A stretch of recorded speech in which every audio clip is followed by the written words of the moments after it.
You're watching Yahoo Finance Live. I'm Julie Hyman, and I had the chance to speak to Huda Kattan. She is the founder and CEO of Huda Beauty, which has about 200 employees and sells its products in 26 countries. Huda got her start as a makeup artist and then as an influencer. In fact, Huda Beauty on Instagram has 43 million followers. She personally has about 2 million followers. So we talked about influencer culture and also what is happening at her beauty products company right now. She joined us, by the way, as part of our Women in Money segment brought to you by USAA.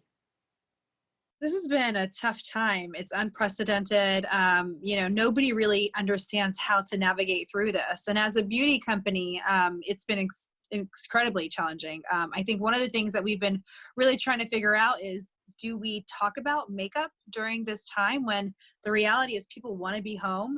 And I think that's kind of the first thing that we kind of realized is, like, we thought about ourselves. Do we want to wear makeup right now? Maybe not. Like right now, all I want to do is take care of my skin, put hair masks in my hair, and deal with the current issues and not really feel overwhelmed by the pressure of having to look a certain way. And as much as we love makeup artistry and it feels really empowering, so does self-love and self-care. And making that decision. So we actually, as a company, decided to push back all of our launches at Huda Beauty, which was a little bit challenging considering we're already experiencing tremendous losses due to our distribution being mostly bricks and mortar. What have you been able to do in terms of employees? Have you had to lay people off? Have you been able to keep people on?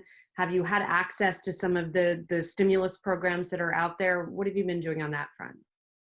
So most of our employees are in Dubai, and unfortunately, there aren't any stimulus programs here. There are some in the UK, but we're not really taking advantage of them other than with our employees who are working in stores. So we have been able to furlough our employees there, and it's actually, in some cases, been more beneficial for them with that program. So that's been great. In the US, there still are some programs which, unfortunately, I know it's kind of on a basis, like as a one-on-one basis, and so we're trying to take advantage of those opportunities, but it's first come first serve, so we're trying to get a hold of those. In the UAE, where the bulk of our employees are, there really isn't anything, and that makes it a little bit challenging because some of our team members are at home and they really can't be doing anything, but some of them are working from home and finding challenges.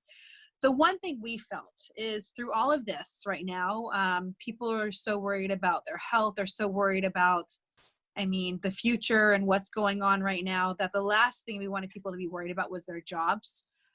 We made a very, very firm decision on not touching any salaries, not, letting our employees go. Even no matter what, we were like, we can't think about anything like this right now. We hear that saying a lot, people living check to check, but these are actually people who are not living check to check. I didn't even have a bank account. I couldn't open a bank account before.